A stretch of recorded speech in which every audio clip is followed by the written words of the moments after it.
welcome everyone. Today we have our another new episode and we will discuss on human digital twin. We have our world famous policy analyst, world famous speaker, Professor Edward, and we have our industry expert, Mr. Marshall.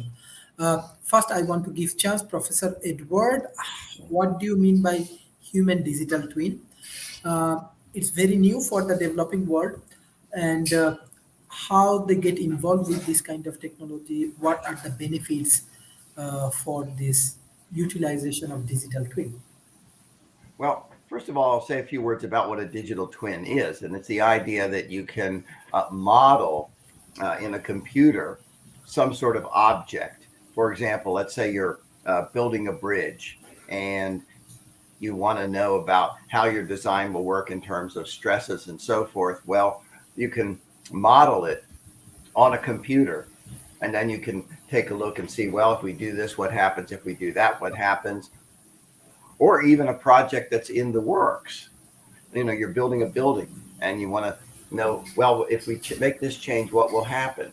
And so you're sort of looking at the building here, but you have a digital twin where you can experiment and say, oh, if we do this, the building could collapse. You know, that's very bad, obviously. So we don't want that. So it's this idea of having an object, having a digital version of the object, so to speak, and having the data processing and all the data that will tell you what happens if you change this or that, or if you add this or that, or whatever. And so that's sort of the thing. Instead of building the bridge and then, you know, it collapses, you find out there are problems to begin with. Well, what does that have to do with us, with human beings? Well, one of the new avenues of innovation is the idea of using digital twins for example, drug development, drug testing, and even individualized healthcare. In other words, more and more big data is what's important.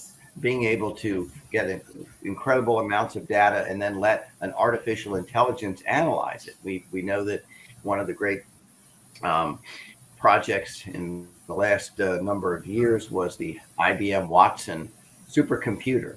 And what it did was they got thousands of scans of MRIs, I think mainly of the upper body, the head. And the artificial intelligence, that is the Watson supercomputer, looked at all of those things, found correlations, and was able to make diagnoses, as good as a team of doctors. And in fact, artificial intelligence doing these sorts of things have been able to actually make discoveries of, oh, hey, look, here's an underlying issue or connection, biological connection that you all you doctors and people programming me didn't even know about. Okay, take that model now and take a look at, if you're trying to develop, say, a new treatment. You have a whole lot of data now on people, right? And you have lots of data on how individuals react to certain things, individuals with certain conditions. What happens if you have a man who's between 30 and 40, he has diabetes, but he's never had some other issue and so forth. All of this data allows you to basically, potentially, this is already being done at a certain level, basically test a drug that you're developing on silicon, so to speak, in an artificial intelligence, rather than having to do it with human beings. But here's the really exciting thing. In the year 2000, it cost, I think it's $100 million to sequence something the size of a human genome. And actually, if you take the capital costs in to develop it, it was a lot more than that, $100 million. 2007, that cost of sequencing a human genome was $10 million. Today, it's under $1,000. So you can get your whole genome sequenced, right? And find out all your propensities. And here's the thing with artificial, and by the way, we have other data things, for example, about blood and analyzing blood and so forth, not just your genome and your epigenome, which is very important. But potentially what you can do is have a digital twin of you.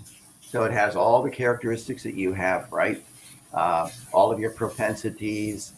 Looks like this gene says that you could have diabetes in the future, you could have Alzheimer's in the future, or whatever it happens to be, and use that data and use the big database to basically predict what the problem is going to be with you, and then test individualized treatment for you, not for 73% of human beings who are, between 40 and 50 and this and the other, but for you as a unique individual.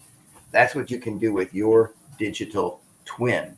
So while we can talk about the use of digital twins in manufacturing and many other areas, which is very exciting, by the way, you can also talk about the use of digital twins for you as an individual. Again, it depends on a lot of data in general and data specific to you, the unique individual. Now, by the way, I'll mention one other thing real quickly here, because I deal with other public policy factors. A lot of times the predictive models are very bad, and it's very important to always look at what your predictive models are, how they're doing, and if they're not doing well, you scrap them or you come up with something different. You don't try to defend them, just because they happen to be yours. Because I've seen a lot of predictive models for various things in the environment and so forth that have been very, very wrong. So one of the things that an artificial intelligence can do is it can always update those models and make them much, much more precise. That's very important as well. Thank you. Excellent analysis, Professor Edward. Now I request Mr. Marshall. He's from industry. Can you give us some example for industrial application in USA? And from Asia, what are the countries can handle this kind of research and innovation, and they can apply it? I think that's an excellent question. I think Edward did a phenomenal job of describing digital twin and how they work. I'll give you a classic example that I've been involved in personally, and how it actually, had it been used in Texas recently, it would have saved a lot of aggravation from the political spectrum. So the example I want to give is that digital twin technology has been used, and I've been involved with it, in monitoring wind farms on a digital twin platform. So there are at least 101 ways in how digital twin technology can be used to increase efficiencies of heavy machinery in general. So to give you a distinct example that you're requesting, let's assume there's a company responsible for wind energy farm, of which I was involved with, and it wasn't in Texas, but Texas blamed the wind companies on its loss of its power when it had nothing to do with the wind farms. But had they been using digital twin technology, they could have demonstrated that right scientifically. The way they were currently operating their wind farm is purely based on weather conditions. That's the one in Texas. However, the problem is that they're not sure when they should focus on running their wind farm due to the unpredictability of the weather, the wind direction, when they should expect a storm, and what will be the average amount of energy generated per month. So using digital twin technology, they're now able to create a fully functioning replica of a wind farm and see which wind angles affect the turbine wings the most. By gathering digital data that represents how much energy the wind farm generated during the past number of months, could be 3, 6, 12 months, they're now able to successfully predict how much energy will be generated in the next, let's say, 3 to 5 years by simulating the event in the future using digital twins. By monitoring the wear and tear damage that's caused by windstorms, we are now able to simulate the same amount of damage to wind energy generators and foresee the average lifespan of the wind farm. So that's a classic example in industry, and especially involved with the climate crisis that we've talked about for the past number of Tuesdays. So that's a classic example. When it comes to human digital twin, I think Edward hit on the uses for human digital twin technology to be used for predominantly pharmaceuticals, to test pharmaceuticals. In the United States, there is an FDA approval Hi, Nick. And so the pharmaceutical industry can use digital twin technology without having to go directly to human subjects and testing. They can start out that way and gain a lot more data and get a better, let's call it a blueprint of what is likely to occur when you apply a vaccine or a drug to a human being. But besides medicine, also I know that digital twin technology has been used for surgical procedures. So, example, there are new robotic techniques for heart surgery and also for neurological procedures. So, brain surgery, as a lot of people refer to it. So, these using digital twin technology for humans to map what the human brain looks like by taking the map of the brain from MRI scans and other technology. You take that data and input it into the digital twin and start to see what the likelihood of an outcome is if surgery is produced and what might unexpectedly occur. So especially when you have that data, in order to use this kind of data, it's a sophisticated process using massive amounts of data. And of course, we have cloud-based data today that allows us to store and generate and use huge quantities of data in an ongoing basis. And that is, I think, another example of the human digital twin technology. The final part that I'll give an example of, besides surgery and what Edward brought out in a lot of human conditioning, is on the factory floor. Using digital twin technology, one can kind of measure the ability for a worker to actually process a lot of the same movements, let's say 1,000 or 10,000 times in the course of an 8-hour shift. So this allows the people that are running the factory floor to determine, should the shift be an 8-hour shift? Should it be a 2-hour shift? Should it be a 3-hour shift?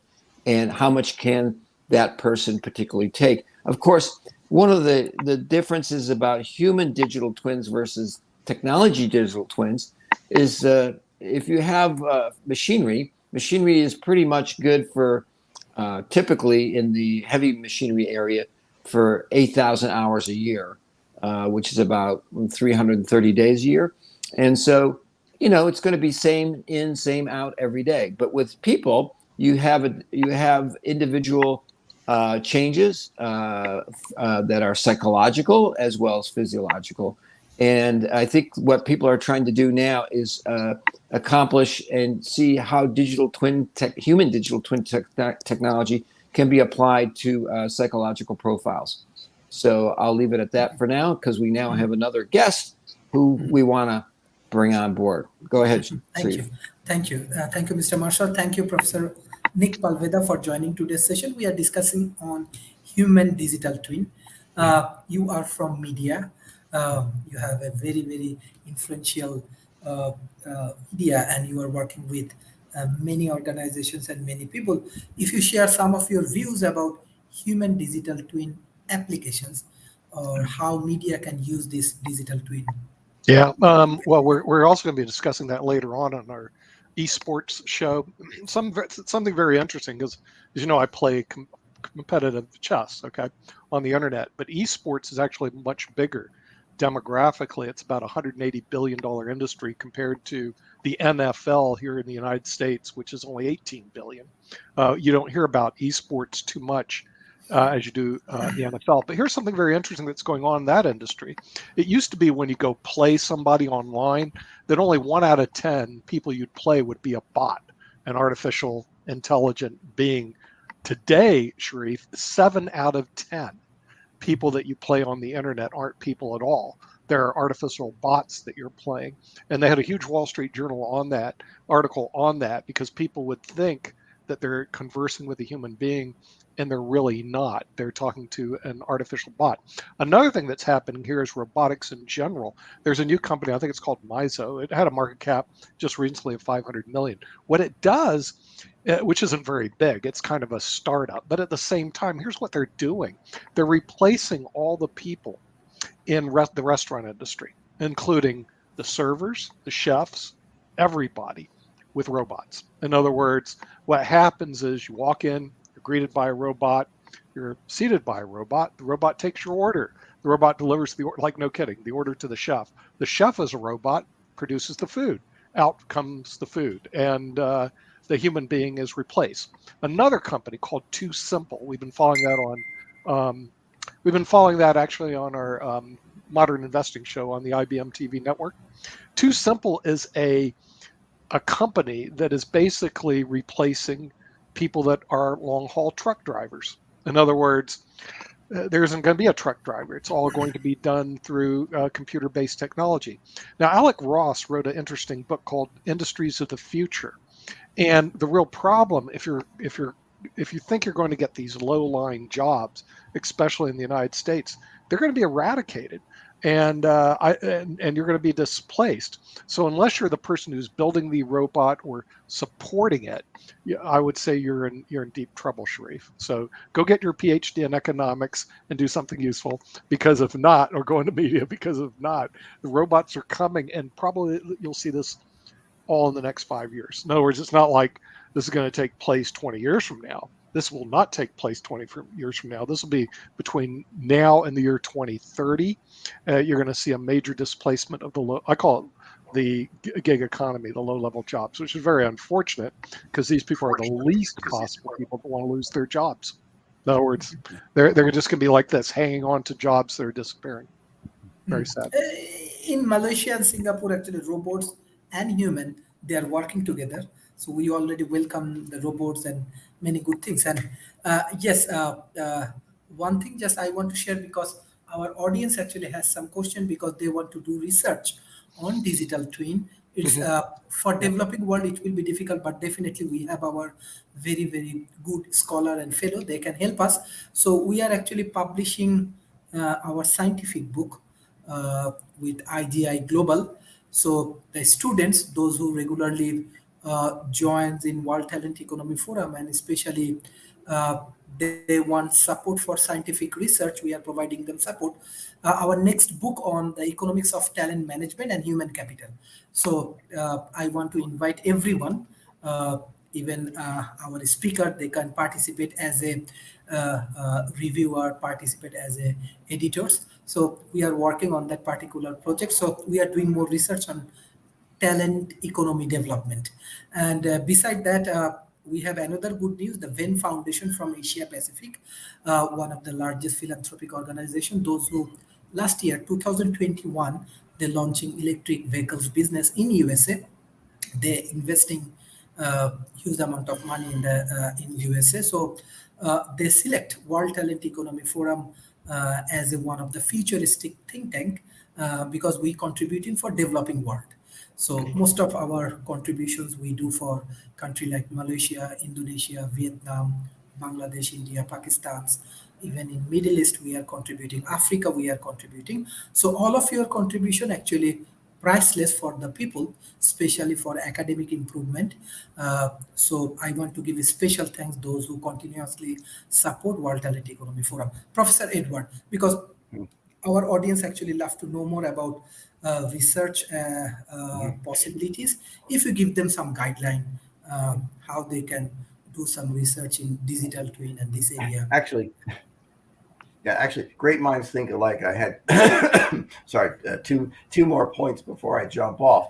And the first one, in fact, is to talk to your audience about what you should be studying if this interests you. And my answer is basically exponential technology is all integrative.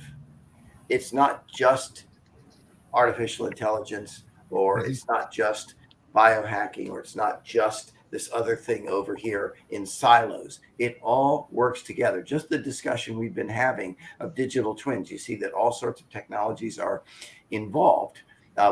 Biotechnology, artificial intelligence, robotics, and so forth. So I would say to your audience, you have to get a good general background first in exponential technology. you have to understand something about artificial intelligence and robotics. You especially have to understand something about biology and the human genome.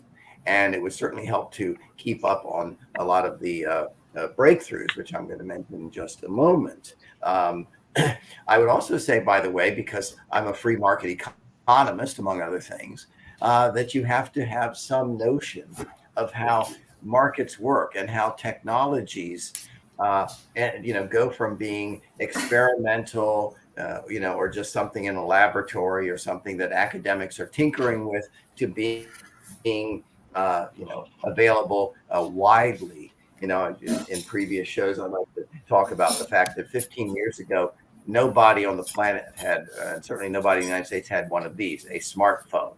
Today, 87% of Americans have smartphones. And it wasn't because of some major government program to create smartphones. It's because a guy named Steve Jobs and then a bunch of people in Korea and a bunch of other people started to compete to say who could produce the greatest smartphone. And the smartphones that we have today are so much better than the first one that Steve Jobs held up. And that was indeed a breakthrough.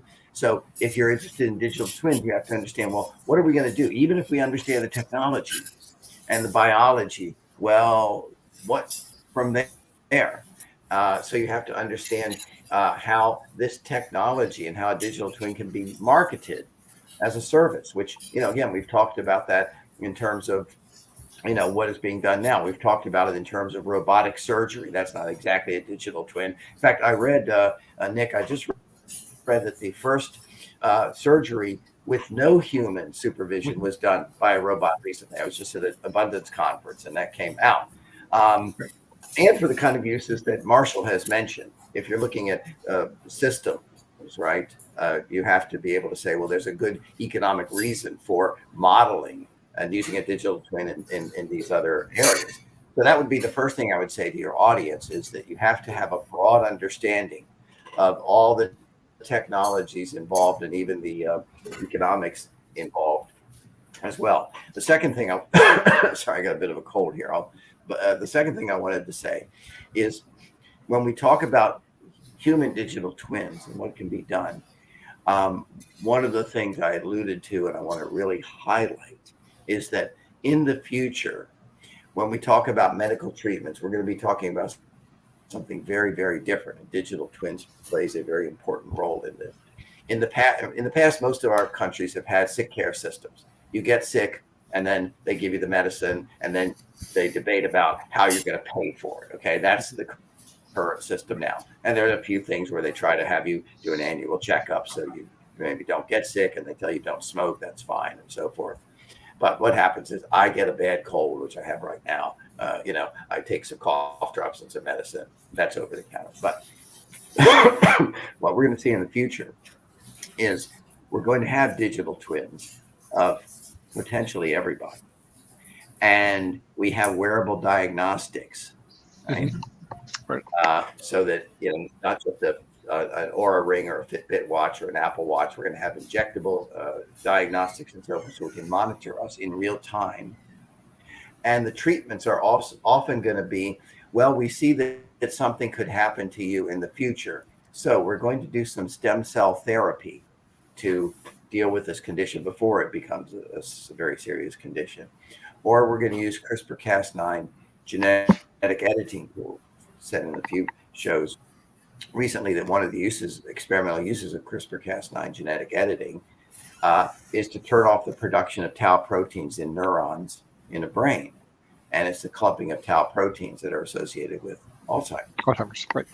Yeah. So this is all very exciting. So I just want to let your audience know that if you're thinking about use of digital twins in healthcare, which I think is one of the most exciting, important areas, again, this is where you have to understand that in the future, it's not going to be simply, I'm going to take chemical A here and I'm going to get chemical B and I'm going to kind of mix them together a little bit and I'm going to try them out on some people. And, you're not going to be trying them out on people as much. You're going to be trying out in silico.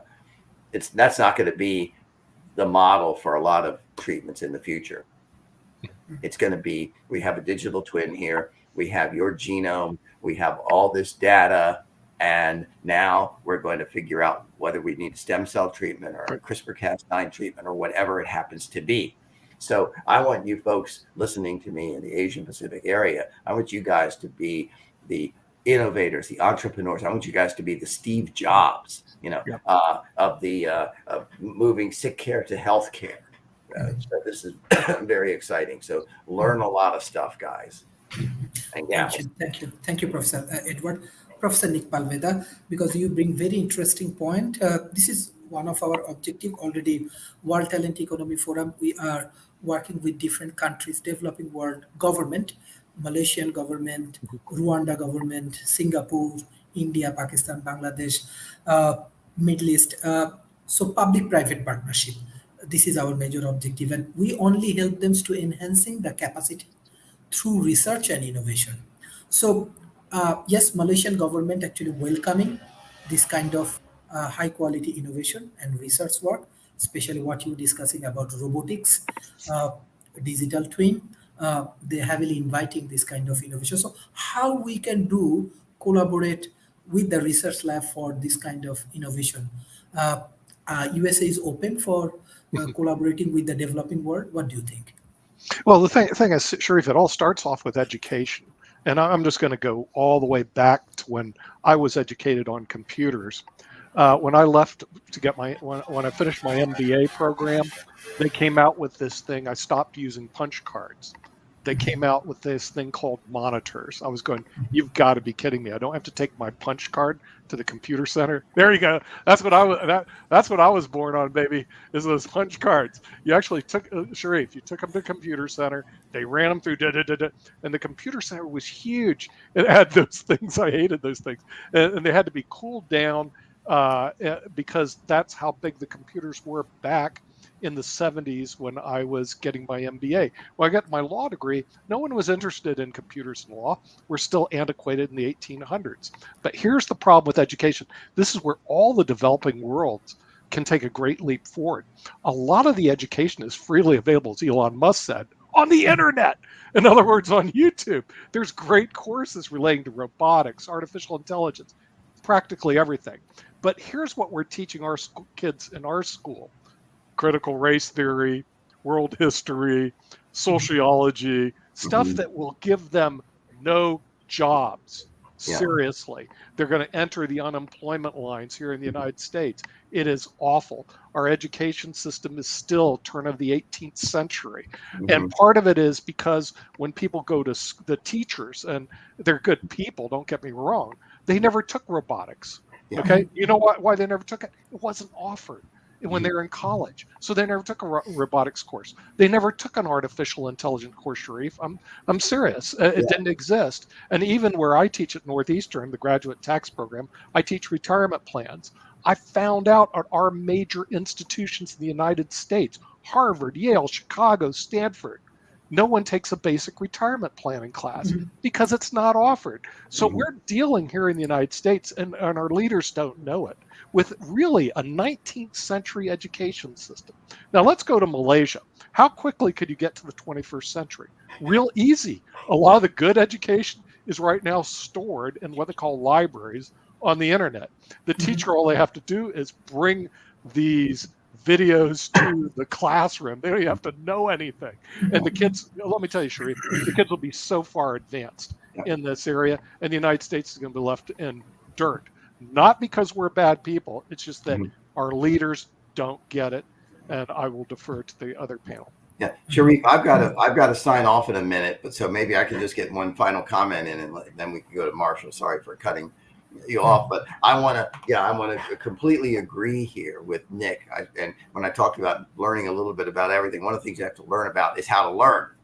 And you're absolutely right. I'm in Montgomery County, Maryland, which is one of the more prosperous counties, and I'm in a school with my 11-year-old twins. They're not digital twins, by the way. They're actual real twins. So just to be clear, okay, they're biological. And anyway, but and again, it's a good school. The people are well-meaning and all of that sort of stuff. And I look at the lessons that they send home, and like they had a 6-week in like whatever they call it, social studies, or I forget what it is, modern stuff. they had 6 weeks where they just read about corn. Right. Now, I like corn. I like popcorn, especially. That's, my thing. But I like, okay, fine. So we want to know how corn grows so that we know that food doesn't just come from the grocery store. It actually comes from the ground. And there's a whole bunch of stuff you have to learn about that. I'm cool about that. But I'm looking at the curriculum and I'm saying, what the heck is this? Right. They had a curriculum thing on Apollo 11 and the moon. And since I was actually working at NASA during Apollo 11, and I've got Buzz Aldrin in my book and all, I was very excited about that. Wow, they could say my daddy was a high school intern. Anyway, but the thing was this: all the stuff that they were giving was kind of fluffy stuff. It wasn't the kind of exciting. Well, here's how we got to the moon. And they're fifth graders, but I know what a fifth grader thinks like, and I was a fifth grader one time, believe it or not. The point is that I'm looking at the curriculum, and I've approached the people in Montgomery County school folks about this, and they're looking at doing, well, we want to do how racist is everybody. And it's like, what the hell are you talking about? If you want to get everybody, whatever their race, creed, or color is, why not work? We got 100 of the top biotech companies in the world right here, on the I-270 corridor. It was 5 miles or so from where I am sitting right now that Craig Venture's headquarters was. Yep, Craig Venture's great. When he did the human genome. Right. Okay. Why? And in fact, one of the things I've got to do today, if my voice holds out, which it may not, is get back to the strategy person at the Montgomery County schools and say, you have got to completely revise your whole strategy. Right. Because you should have most of the kids in the Montgomery County schools, instead of sitting there listening to boring teachers, they should be doing internships at these 100 biotech companies, probably using digital twins and looking at how to use digital twins. That's what they should be doing in education. And here, right outside of Washington, D.C., in a very prosperous county with all the greatest tech companies in the world sitting right here that I can almost see from my window if I look out when there's no trees there. And that's out there. So for you guys in Malaysia and the Asia Pacific area, revolutionize your education. Right. Okay. Right. It can be done for a fraction of the cost. Correct. Don't insist that everybody gets government loans to get a 4-year college where they get drunk and laid for 4 years, and then they get a degree that's worthless. Okay. Get into these cool things. Look at what Sharif is doing. Sharif is your leader. Well, your leader. He's your fearless inspiration. leader. Your fearless leader. Your inspiration. Anyway, I've got a 10:30 I've got to go to. So I got to go. Well, this is a great panel, guys. That's great. I'm all in because my grandson was. I always ask my grandkids, "Where are you taking Latin?" And then where you take next semester? Oh, fine arts. I hate to say it. There's no jobs in Latin. Why? I can speak it, by the way. Well, I mean, that's great that you know it. Liberes, sapiens, qui sibi imperat. Who therefore is free? It's the wise person who is in control of themselves. All I can say is caveat emptor. Education. And Craig Venture is such a resource. I mean, and seriously, there's so much good stuff out there, but that's not what they're teaching. And this is the Chapel Hill, North Carolina, stuck-up UNC people. Those kids, and they're stuck up to themselves, but man, they are so far behind, Sharif, and all you have to do is go into the education system and revamp it. There's a lot of leading edge courses that could be taken, from robotics to artificial intelligence to biochemistry to genetics. I mean, you just go on and on. Just redo the whole curriculum, and then the kids are going to be so far ahead. And in the United States of America, unfortunately, they're not. And like I said, we still teach and the 19th century curriculum that I guess kids that came out west on covered wagons will learn the same thing as our kids are doing today. Did you take your reading, writing, arithmetic classes? Not to say that they're important, but it's just like chess. I became a chess master. I taught myself. But let me tell you something, there ain't no jobs in that. I mean, they're not good jobs. Kind of a waste of time. If you want to do it for fun, fine, do it for fun. You want to do arts for fun, fine. If you want to learn Latin for fun, fine. But I'm not going to hire anybody in my company because they're great at Latin. Sorry. In other words. But if you said, I'm good at robotics or engineering, or I can solve these problems on the internet, then you get a job. I mean, it's just... the way it is. But that's where you start. Another important point, because as we have to work with different country, different language people, I can remember like when I last time organized the academy. So that time, international speakers like you, I invited them. They come, and we invite 307 Yeah. students from South Asia. But what is the things? I do not want to criticize, but this is major important because we need to transform the knowledge. So I find actually first 2 days, because this is 7 days crash program. First 2 days we are not getting any response and result from the students, because in the practical ground there is a communication gap, language gap. So Language.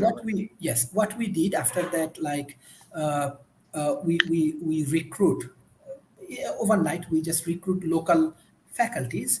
They merge together with the international student faculty, and then they develop the curriculum, that they deliver it, and they get excellent result. Same thing last year we did it with the Singapore utilities departments.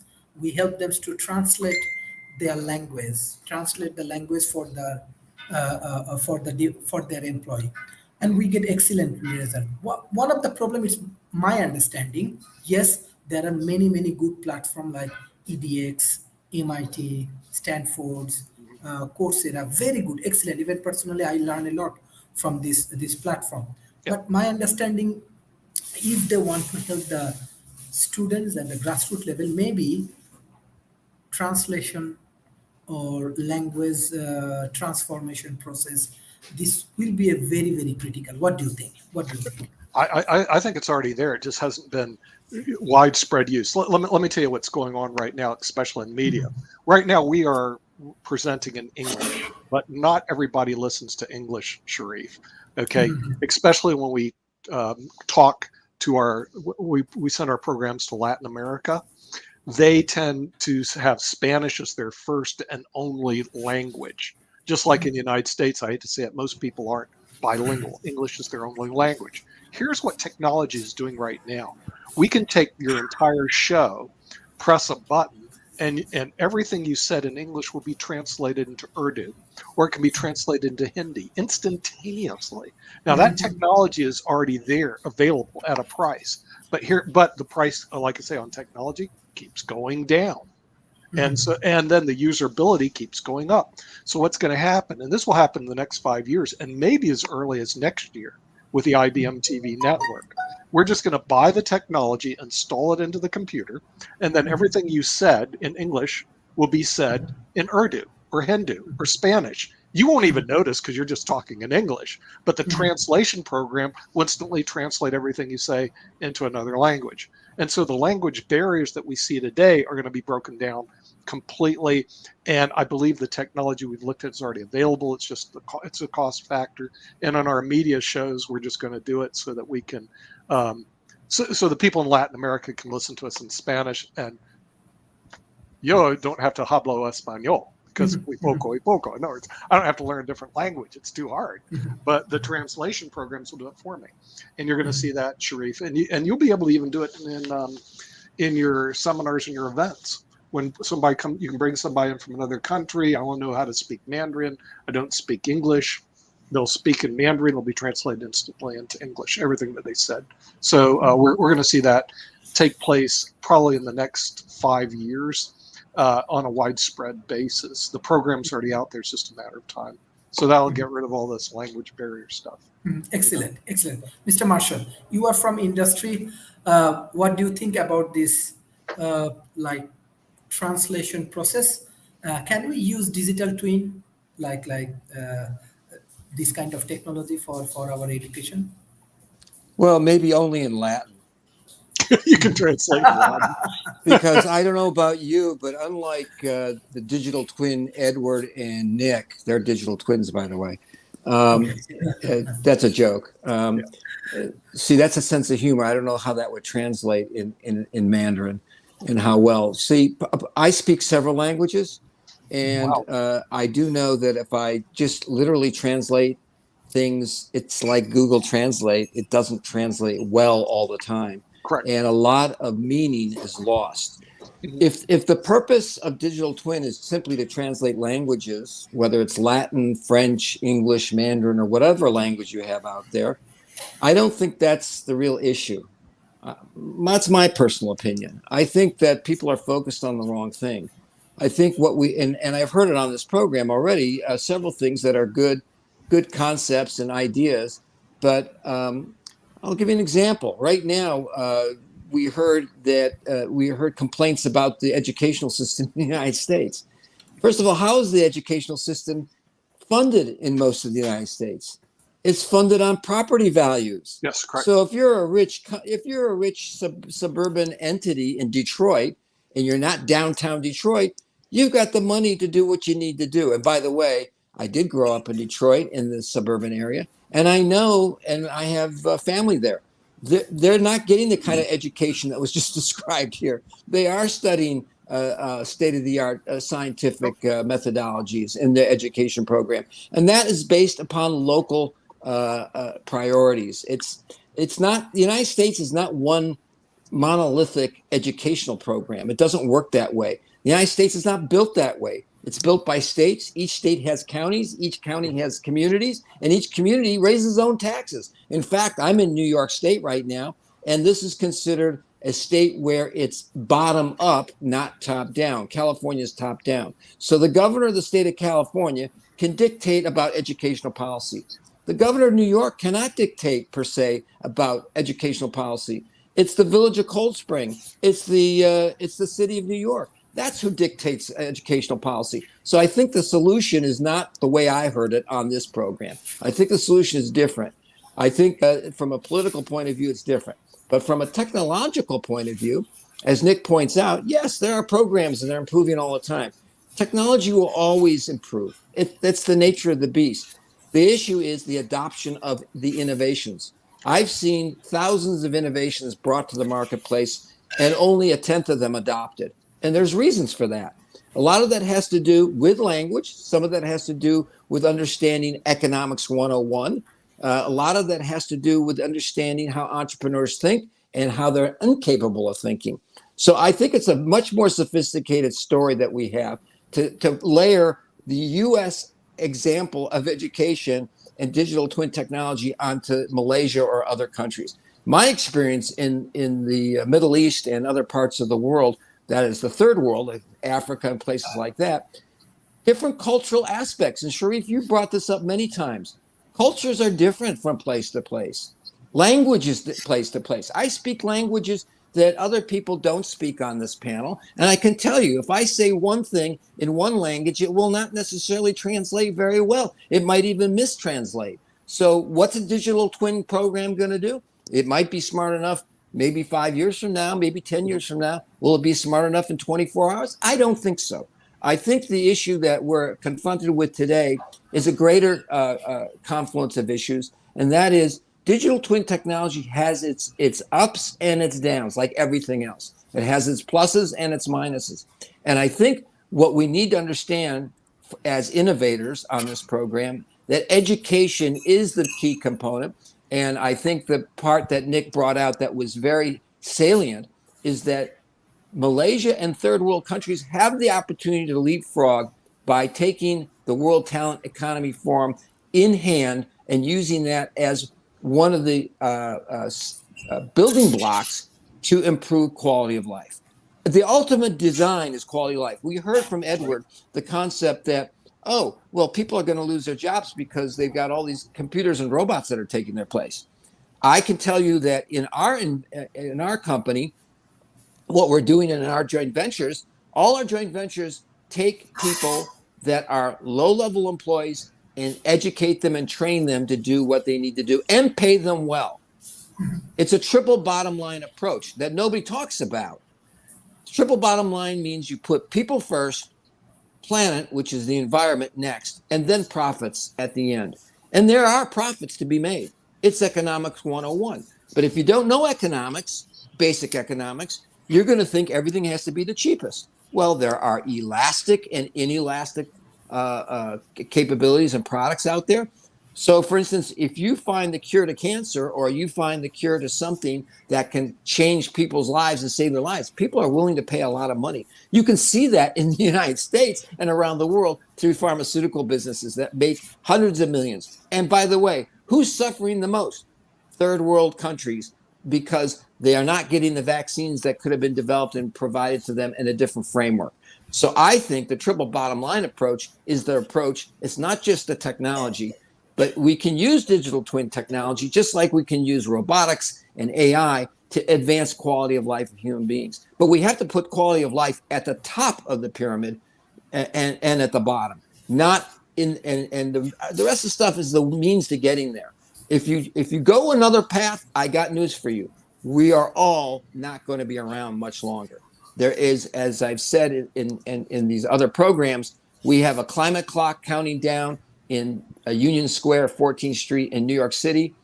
If you know the science and you're a science-based person, you know that clock is real. You know what it means at the end of the day when it gets to zero. When it gets to zero, it doesn't mean we're dead. It just means we're beyond the point of no return, where our children and our grandchildren don't have a future, and we may not have a future. It's that serious. So I think digital twin technology can be used and utilized like any other technology. It's not a special technology in the sense that it's the be all or end all. It is a very powerful technology. Let's not kid ourselves. But at the same time, it can be used for warfare. It can be used for killing people. It can be used for improving people's lives. It has to do with humanity. And we have the 17 Sustainable Development Goals of the UN to follow as our framework. And by the way, one of those sustainability development goals, which is really critical, is education. And that's where the World Talent Economy Forum comes into play. And I agree with everybody on the panel. That's what has to happen. We need to promote education around the world. But I think it's really up to everybody on this panel to take leadership roles for the developing world and make that happen. And Sharif, I applaud you for what you're doing, because that's what you're doing. Thank you, Mr. Marshall. Professor Nick, very interesting argument come for futuristic education process. What's your view? It's really what he said was correct. I mean, and this is one of the problems, is that the education you get could be inconsistent because it's based on school districts.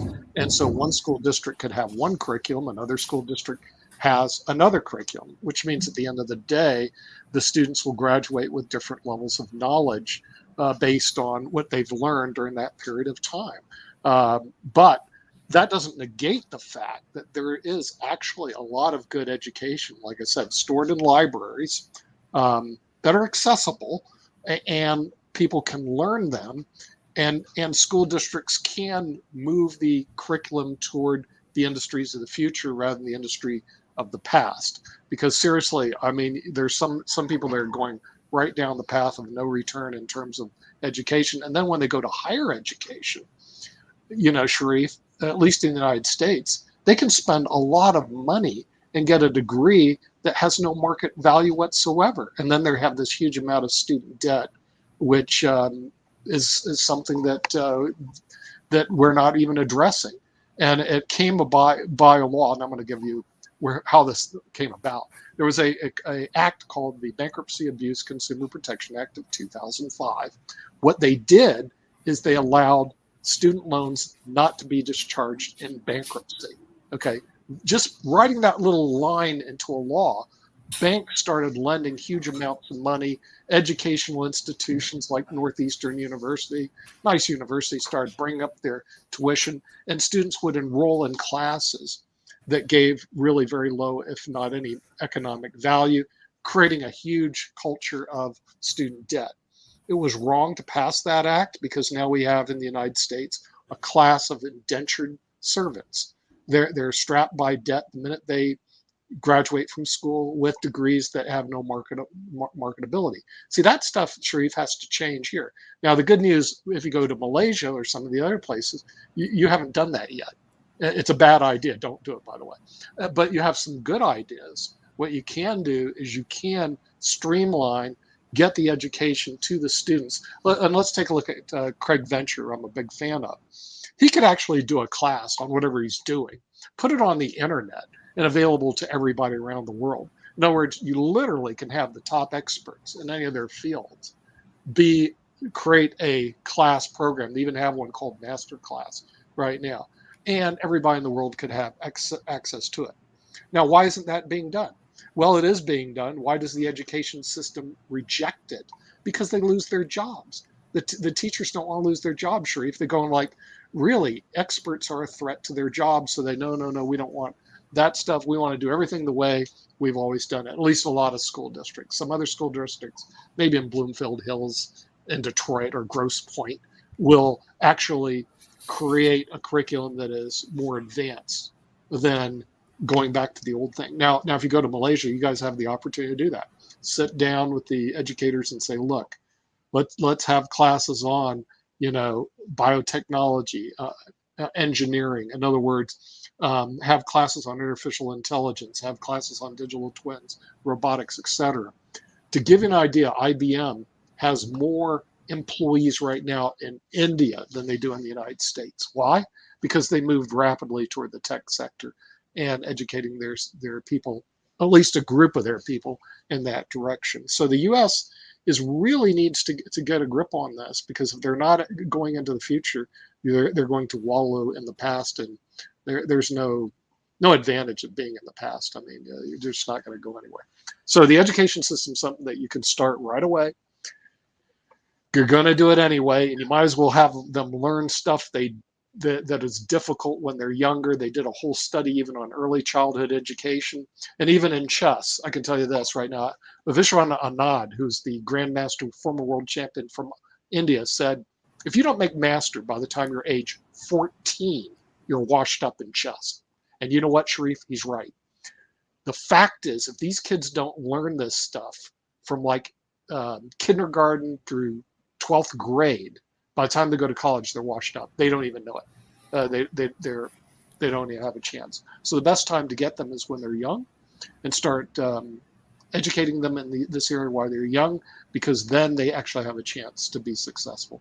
And then they can lead the quality of life that Marshall is describing, because they'll actually have good jobs, as opposed to saying, I'm just gonna go, I hate school, I'm gonna go to school, no, I'm gonna get a job. That plan is a failure plan, Sharif. Absolute failure. So they're going to have to, as they say in sports, you better go a different direction. That's what I would say. Excellent. Today's discussion is excellent, valuable for us, because this is the way every day we are improving. We are getting guidelines from the global communities, and we are applying this knowledge. And one thing I just want to ensure that we are applying our process in different grassroots level. In India, in Uttar Pradesh, we are collaborating with 15 villages, 30,000 people. Malaysia, almost 6 million people. With mosque, the Malaysia is a religious country, and we have very beautiful mosque around Malaysia. They also collaborate with World Talent Economy Forum. Many countries like Rwanda, Mr. Marshall already informed about Middle East, India, Bangladesh, Pakistan, Vietnam, many countries actually collaborate with us. We are distributing our this dialogue and our research collaboration 100% free, and we are engaging with millions of people, and we are getting very good response. Different culture, different language, different people, they are engaging, and that is the way we want to improve the human life. We want to contribute for the global community, and definitely we need more of your support. All of the speakers, those who join World Talent Economy Forum, you are fellow for us, and your guidelines and your advice we will apply in the futures, and definitely we try to do that, and hopefully in some point we are getting result. We will get more result if we can make a very good team. Mr. Marshall, you always support World Talent Economy Forum. What is your concluding remarks for this? Sharif, I'm going to have to go, because I've Well, got excuse me, before you go, Nick, I think you want to hear what I have to say, because this is really important. Right now, one of my board of advisors, who runs a company called the Climate Foundation, and he and I have gone through the last 10 years of a steep learning curve. But one of the things he's done is he just received the recognition from the X Prize for carbon removal team.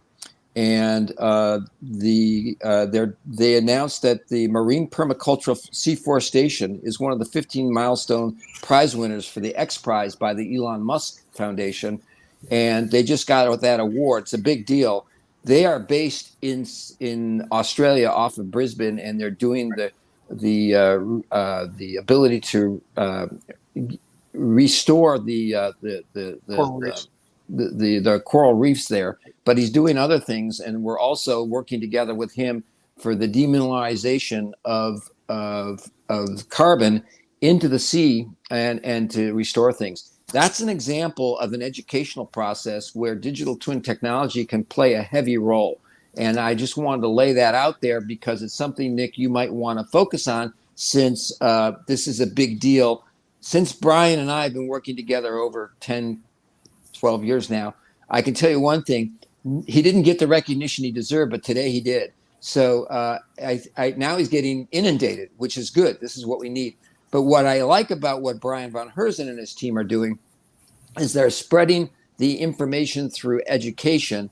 And I'd like to bring him in at some point into the World Talent Economy Forum to showcase the kind of things that can be done. He's not that far from Malaysia when you think about it. He's a lot closer than I am in New York. So I think it would be something that would be wonderful to have happen. And at that point, I'll leave it to you, Nick, to close out. And thank you very much, Sharif. I've got to run. Thank you. I have to go. I have 2 U.S. Senate candidates waiting for me on the other program, so I got to roll. So I'll see you next time, Sharif. Great show. Thank you. Thank you, everyone, for joining today's session. It's really a great session. I request all of our audience, please share our content as much as possible with your government, with your corporation and academy. And we have many good corporations like Mr. Marshall Corporations. And hopefully with the collaboration of this kind of corporation, we can bring more good result for the developing world.